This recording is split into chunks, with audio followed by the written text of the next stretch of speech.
Hello mayam, nasi semiba video se nungthildagi oire nungthildagi oina hore ko luhongbagi nongma mamangi video ni sina muhagi mayambagi mau mahaibu moisi rasamnaye khodi bodna da ising lauraga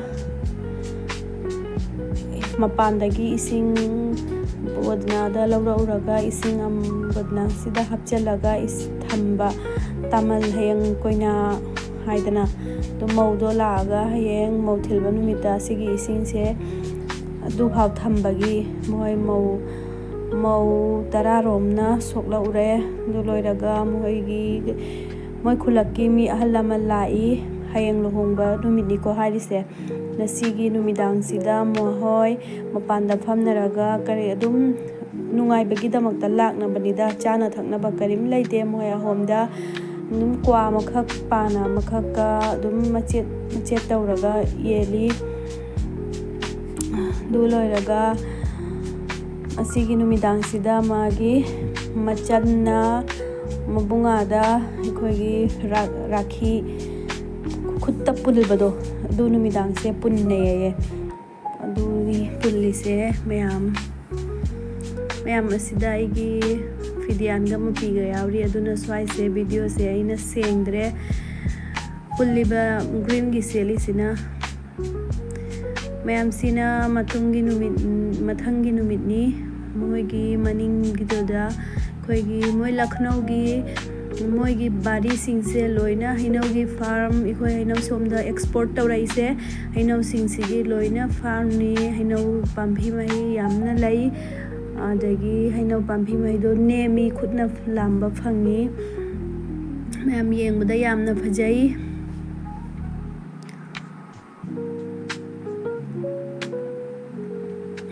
mayam sabagidi hainingai leitere pura khusama oidana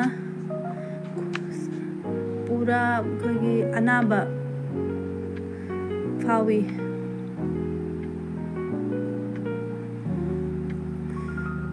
mayam sida thariba sigi engkhol se ubra moigidi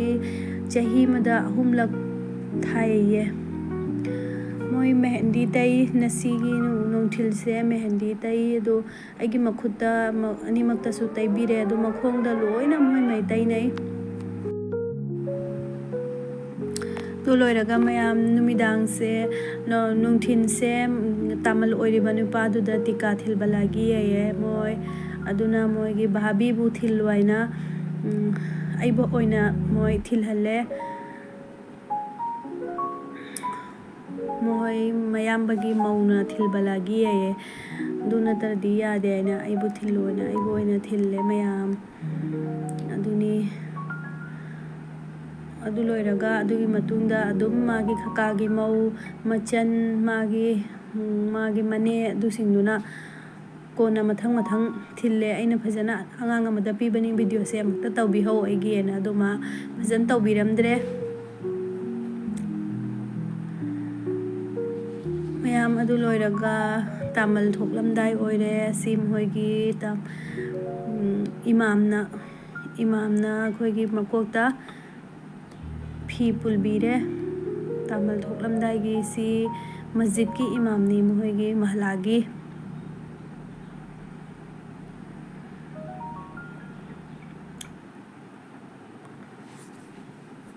du loiraga pulba loiraga magi khakagi machanna magi nazar utibagi damakta paisa mangakta hupire mathang tawdana dudi video da yawramdre video se angang masangam de aduna video se phajana namba ngam hodre si loiraga moigi adagi anakpa magi balamana ase moi kokta hapase kari hani makok se pura khumna pasigi thangat pasi pura ke lumni sathina tamal sigi makok se hapi se makok se anagi makham au laitre pura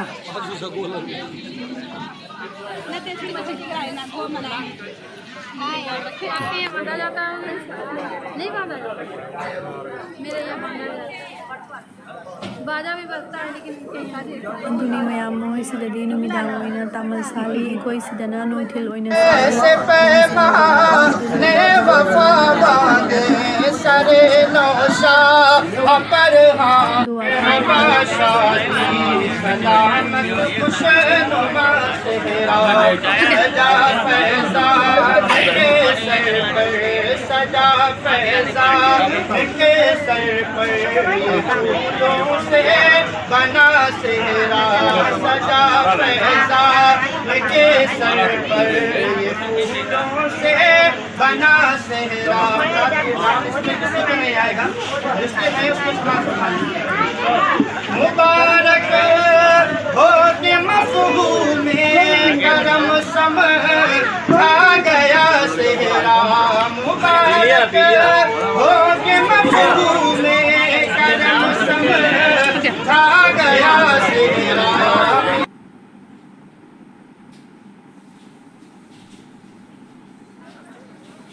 ꯃꯌꯥꯝ ꯑꯗꯨ ꯂꯣꯏꯔꯒ ꯁꯤꯅ ꯑꯩꯅꯤ ꯃꯣꯏꯒꯤ ꯃꯥꯒꯤ ꯚꯥꯕꯤꯗ ꯃꯣꯏꯁꯦ ꯁꯨꯔꯃꯥ ꯊꯤꯜꯍꯜꯂꯦ ꯍꯥꯏꯌꯦ ꯀꯥꯖꯜ ꯊꯤꯜꯍꯟꯕ ꯑꯗꯨ ꯑꯣꯏꯅ ꯑꯩꯕꯨ ꯇꯧꯍꯜꯂꯦ ꯁꯤ ꯑꯩꯅꯤ ꯐꯖꯅꯁꯨ ꯁꯦꯡꯅꯁꯨ ꯎꯕꯤꯍꯧꯗ꯭ꯔꯦ ꯑꯗꯨ ꯂꯣꯏꯔꯒ ꯇꯥꯃꯜꯁꯦ ꯊꯣꯛꯑꯦ ꯇꯥꯃꯜ ꯊꯤꯟꯕ ꯑꯣꯏꯅ ꯑꯩꯈꯣꯏꯁꯨ ꯃꯌꯥꯝ ꯂꯣꯏꯅ ꯆꯠꯂꯦ ꯑꯗꯨꯒ ꯃꯣꯏꯒꯤ ꯁꯤꯒꯤ ꯁꯨꯔꯨꯞꯒꯤ ꯃꯌꯥꯝ ꯑꯁꯤꯗ ꯂꯣꯏꯅ ꯂꯦꯞꯄꯦ ꯃꯣꯏ ꯁꯒꯣꯜ ꯇꯣꯡꯉꯒ ꯆꯠꯂꯤ ꯑꯗꯣ ꯇꯥꯃꯜꯁꯦ ꯁꯥꯊꯤꯅ ꯑꯩꯈꯣꯏꯒꯤ ꯋꯦꯠ ꯂꯩꯕ ꯃꯤꯅꯤ ꯁꯒꯣꯜꯁꯤꯅ ꯄꯤꯛꯑꯦ ꯇꯥꯃꯜꯁꯤꯅ ꯆꯥꯎꯔꯦ ꯑꯗꯨꯅ ꯁꯒꯣꯜꯁꯤꯅ ꯃꯥꯕꯨ ꯄꯨꯔꯥ ꯃꯥꯒꯤ ꯕꯍꯥꯔꯁꯦ ꯄꯨꯕ ꯉꯝꯗ꯭ꯔꯦꯕ ꯑꯗꯨꯅ ꯈꯤꯇꯪ ꯆꯠꯂꯒ ꯃꯥꯁꯦ ꯁꯒꯣꯜꯁꯦ ꯃꯥꯁꯦ ꯀꯥꯈꯤꯕꯗ ꯅꯤꯛꯇꯅ ꯅꯣꯝꯗꯅ ꯀꯔꯤꯝꯇ ꯆꯠꯄ ꯉꯝꯗ꯭ꯔꯦ ꯑꯗꯨꯅ ꯁꯒꯣꯜꯁꯤꯗꯒꯤ ꯀꯨꯝꯍꯧꯔꯅꯤ ꯃꯌꯥꯝ ꯑꯗꯨꯒ ꯒꯥꯔꯤꯗ ꯑꯣꯏꯅ ꯆꯠꯈ꯭ꯔꯅꯤ ꯌꯦꯡꯕꯗ ꯅꯨꯡꯉꯥꯏꯇ꯭ꯔꯦꯕ ꯑꯣꯟꯊꯕꯒꯤ ꯃꯑꯣꯡ ꯑꯣꯏꯔꯦ ꯑꯗꯨꯅ ꯀꯤꯗꯅ ꯀꯨꯝꯃꯒ ꯒꯥꯔꯤꯗ ꯑꯣꯏꯅ ꯆꯠꯈ꯭ꯔꯦ ꯑꯗꯨ ꯂꯣꯏꯔꯒ ꯃꯌꯥꯝ ꯑꯩꯈꯣꯏ ꯅꯨꯄꯤ ꯃꯈꯩꯁꯨ ꯍꯦꯛꯇ ꯊꯪꯅꯔꯤꯃꯤ ꯇꯥꯃꯜꯁꯤ ꯃꯧ ꯂꯧꯔꯤꯁꯦ ꯃꯣꯏ ꯃꯅꯦꯒꯤ ꯑꯄꯣꯛꯄꯒꯤ ꯃꯆꯥꯅꯤ ꯊꯪꯖꯟꯅꯔꯤꯃꯤ ꯈꯣꯡꯒ ꯁꯤꯗ ꯌꯧꯔꯦ ꯃꯌꯥꯝ ꯅꯨꯄꯤꯒꯤ ꯃꯌꯨꯝꯗ ꯑꯗꯨ ꯂꯣꯏꯔꯒ ꯑꯩꯈꯣꯏ ꯅꯨꯄꯤ ꯃꯌꯨꯝꯁꯦ ꯌꯧꯔꯦ ꯅꯨꯄꯤ ꯃꯌꯨꯝ ꯏꯃꯨꯡꯗ ꯆꯪꯉꯦ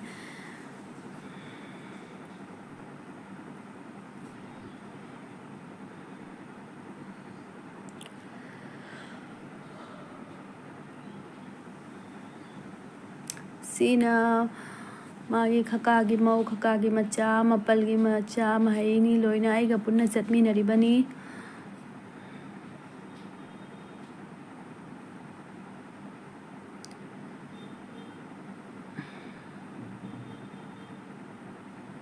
ꯁꯤꯅ ꯃꯣꯏ ꯁꯣꯝꯒꯤ ꯃꯧꯅꯤ ꯃꯣꯏ ꯁꯣꯝꯒꯤ ꯃꯑꯣꯡꯁꯤꯅ ꯑꯩꯈꯣꯏꯔꯣꯝꯒ ꯃꯥꯟꯅꯗꯦ ꯃꯣꯏꯒꯤꯁꯤꯅ ꯃꯑꯣꯡ ꯑꯃꯅꯤ ꯁꯔꯥꯔꯥ ꯁꯦꯠꯂꯒ ꯐꯤ ꯑꯉꯧꯕꯅ ꯄꯨꯔꯥ ꯈꯨꯝꯖꯤꯜꯂꯤꯃꯤ ꯃꯣꯏ ꯀꯣꯏꯅꯥ ꯊꯣꯛꯂꯝꯗꯥꯏꯗ ꯁꯤ ꯆꯦꯡ ꯗꯥꯜ ꯅꯥꯐꯤ ꯑꯃ ꯑꯗꯨꯗꯒꯤ ꯄꯩꯁꯥ ꯑꯃ ꯁꯤꯒꯤ ꯈꯨꯗꯩꯁꯤꯒꯤ ꯑꯉꯧꯕꯁꯤꯒꯤ ꯃꯔꯤ ꯃꯥꯒꯤ ꯀꯨꯅꯥ ꯃꯔꯤꯗꯨꯗ ꯆꯦꯡꯅ ꯃꯐꯝ ꯑꯃ ꯅꯥꯐꯤꯅ ꯃꯐꯝ ꯑꯃ ꯗꯥꯜꯅ ꯃꯐꯝ ꯑꯃ ꯃꯔꯤꯃꯛꯇ ꯄꯨꯟꯖꯜꯂꯦ ꯃꯥꯒꯤ ꯚꯥꯕꯤ ꯃꯥꯒꯤ ꯃꯌꯥꯝꯕꯒꯤ ꯃꯧꯗꯣ ꯑꯗꯨꯅ ꯄꯨꯟꯖꯜꯕꯤꯔꯒ ꯃꯥꯁꯦ ꯐꯥꯔꯁꯀꯤ ꯃꯌꯥꯝꯕ ꯑꯃꯅ ꯑꯍꯥꯟꯕꯒꯤ ꯆꯦꯡ ꯄꯨꯜꯂꯦ ꯃꯊꯪ ꯄꯩꯁꯥ ꯄꯨꯜꯂꯦ ꯃꯊꯪ ꯅꯥꯐꯤ ꯄꯨꯜꯂꯦ ꯃꯊꯪꯅ ꯗꯥꯜ ꯄꯨꯜꯂꯦ ꯑꯗꯨꯃꯥꯏꯅ ꯃꯐꯝ ꯃꯔꯤꯁꯦ ꯄꯨꯟꯖꯜꯕ ꯂꯣꯏꯔꯒ ꯃꯈꯣꯏ ꯀꯣꯏꯅꯥꯁꯦ ꯄꯨꯗꯅ ꯆꯠꯂꯅꯤ ꯑꯩꯈꯣꯏꯒꯤꯁꯨ ꯁꯤꯗ ꯂꯩꯇ꯭ꯔꯦꯡ ꯍꯥꯞꯄꯒꯨꯝꯃꯥꯏꯅ ꯃꯈꯣꯏꯒꯤꯁꯨ ꯑꯃꯨꯛ ꯐ꯭ꯔꯦꯁ ꯑꯩꯈꯣꯏ ꯐ꯭ꯂꯥꯋꯔ ꯔꯣꯁꯅ ꯃꯈꯣꯏꯒꯤ ꯃꯀꯣꯛꯇ ꯐꯖꯅ ꯄꯨꯜꯂꯒ ꯃꯈꯣꯏꯒꯤꯁꯨ ꯇꯧꯔꯝꯃꯤ ꯃꯌꯥꯝ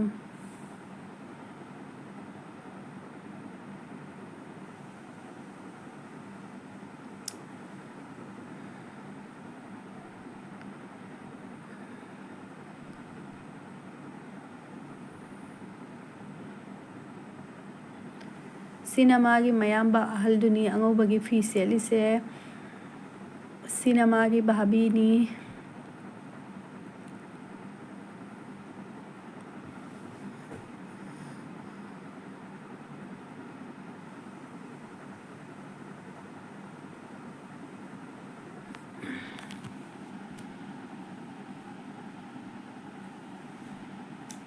sina koina sigi mamaga mayamba ahalgani sina koina sigi mani ani maksu sina moi kolaga puthokdana thindokpirani mayam moi cheng asagi cheng pulba dal pulba adu makhutta paihalaga puhallaga tamal mayam yauraga lauthokaga thammani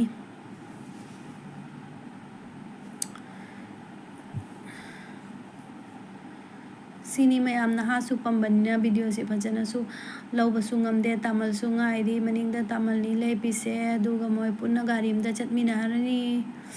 mayam sina mamsu mamme hawjikse pura pung 2 makhai numidangi pung 2 makhai yaure garida punna tonge mamangdana tamal tonge maningda koina tonga chatkhare duga maka khoi tamalgi mayamda yaurakle sina koina puraga koina mayamna engbagi video ni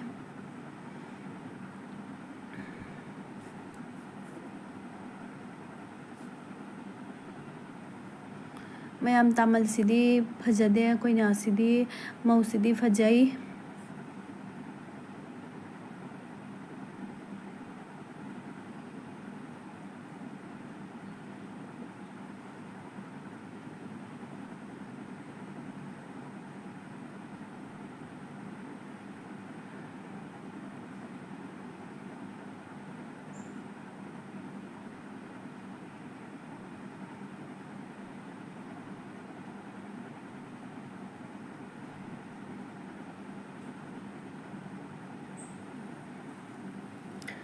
mayam adunida matek video se adum haplakpani phajana su kapasu ngamde adum mayamda enghalgeina matek khara adum haplakpani du loiraga ayuk nongala aga angang naha pikpase masa ngamdamina magi medicine lauba oina akhoi mapanda dukan su yamna leiteda pura gaw haibabu gaw ni moigi mafam se aduna biryani dukan amakhak leirami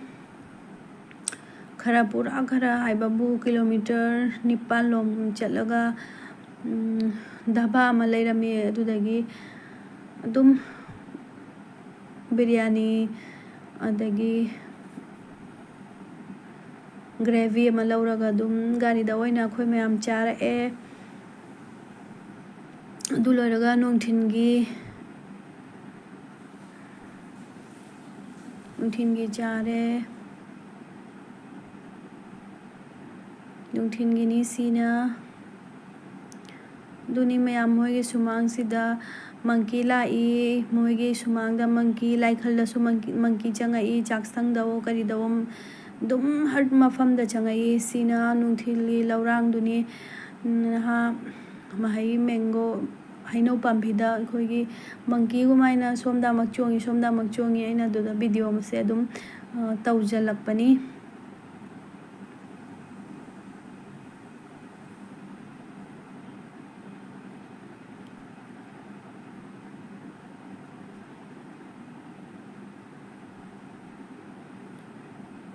sinida mayam gawgi mawong se engu engbada nungaibara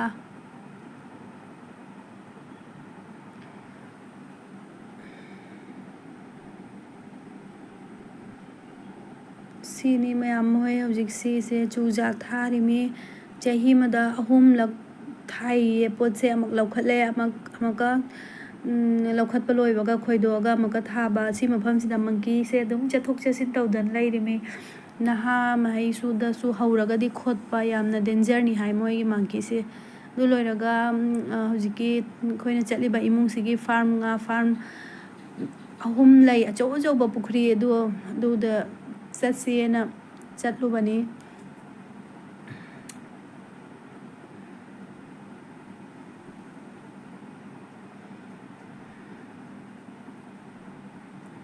mayam magi chaningai thabasida pura khuyam sidi nga sidi pura loire aduni sini magi farm mari mangani mayam adu loiraga khoise town da lae ꯇꯥꯎꯟꯗ ꯑꯣꯏꯅ ꯂꯩꯔꯅꯤꯅ ꯅꯍꯥꯁꯨ ꯃꯁꯥ ꯉꯝꯗꯦ ꯑꯩꯁꯨ ꯃꯁꯥ ꯉꯝꯗꯦ ꯑꯗꯨꯅ ꯇꯥꯎꯟꯗ ꯑꯣꯏꯅ ꯂꯥꯛꯑꯒ ꯂꯩꯔꯦ ꯃꯌꯥꯝ ꯑꯗꯨꯒꯤ ꯃꯇꯨꯡꯗ ꯃꯊꯪ ꯀꯔꯤ ꯀꯔꯤ ꯚꯤꯗꯤꯑꯣ ꯀꯔꯤ ꯀꯔꯤ ꯇꯧꯕ ꯊꯥꯡꯒꯠꯂꯛꯀꯦ ꯃꯌꯥꯝꯅ ꯅꯨꯡꯉꯥꯏꯕꯤꯔꯒꯗꯤ ꯂꯥꯏꯛ ꯁꯕꯁꯀ꯭ꯔꯥꯏꯕ ꯀꯃꯦꯟ ꯇꯧꯕꯤꯔꯛꯎ ꯕꯥꯏ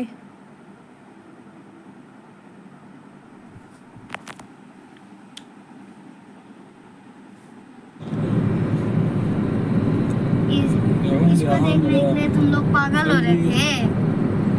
ऐसा बेकार चीज को देखने के लिए पागल हो रहे थे ꯁꯤꯅ ꯂꯈꯅꯧ ꯇꯥꯎꯟ ꯃꯐꯝꯗꯨꯅꯤ ꯑꯗꯨꯗꯅꯤ ꯂꯩꯗꯧꯔꯤꯁꯦ ꯁꯤꯗ ꯂꯩꯕꯗꯒꯤꯗꯤ ꯅꯨꯡꯉꯥꯏꯔꯅꯤ ꯁꯤ ꯐ꯭ꯂꯦꯠꯅꯤꯅꯦ ꯀꯣꯝꯄ꯭ꯂꯦꯛꯁ ꯍꯨꯝꯅꯤ ꯃꯔꯤ ꯂꯩꯔꯛꯄꯁꯤꯗꯤ ꯄꯨꯔꯥ ꯀꯥꯝꯃꯤ ꯀꯔꯤꯃꯠꯇ ꯅꯨꯡꯉꯥꯏꯐꯝ ꯈꯪꯉꯛꯇꯦ ꯌꯦꯁ मधकी खट्टा समझना नहीं बिल्कुल ताज होटल